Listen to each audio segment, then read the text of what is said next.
John Locke, born on August 29, 1632, in Rington, England, was an English philosopher known for his optimistic views on human nature during the Age of Enlightenment. Throughout his adolescence, he was given bountiful opportunities to learn. He went to Westminster School for 6 years, starting at age 14, and then received further education at Christ Church in Oxford. Later on, he was made a member of the Royal Society. He fled to Holland with Lord Ashley, 1st Earl of Shaftesbury, a good friend, and was in exile. His most important works were written during this time. Nonetheless, he eventually returned to England and finally passed away in 1704.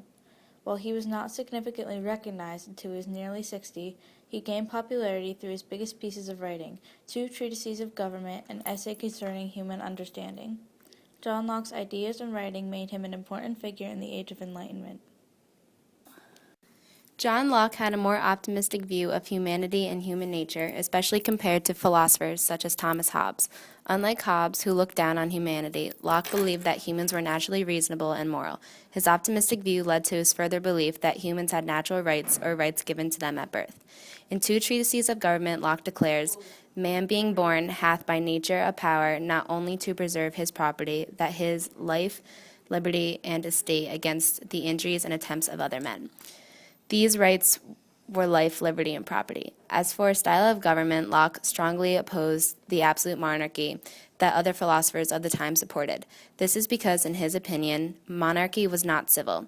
To him, the most effective government would be one with limited power that satisfied its citizens.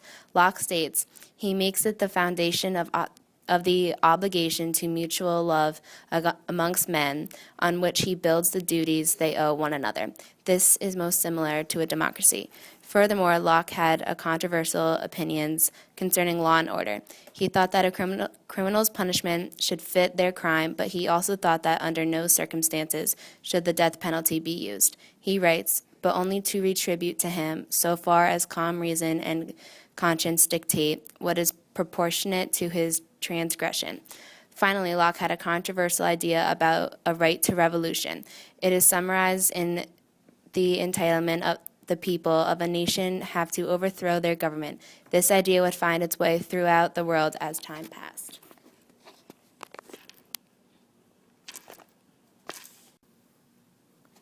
John Locke also contributed another piece of writing to society apart from 2 treatises of government.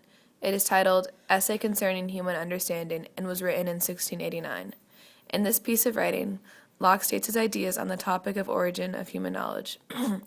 His conclusion, found after an accumulation of 20 years of research, is that the ideas of all humans are derived from past experiences. From this idea, his conclusion results in the theory that the knowledge and certainty of humans is extremely limited in the long run. In Essay Concerning Human Understanding, he states, quote, "Our knowledge in all these inquiries reaches very little farther than our experience." This clarifies his notion that man's experiences lead to most of our knowledge. Locke's work reflected his interpretation of the human mind. John Locke's views on human nature, rights, government, law and order, and revolution all contributed to the Age of Enlightenment.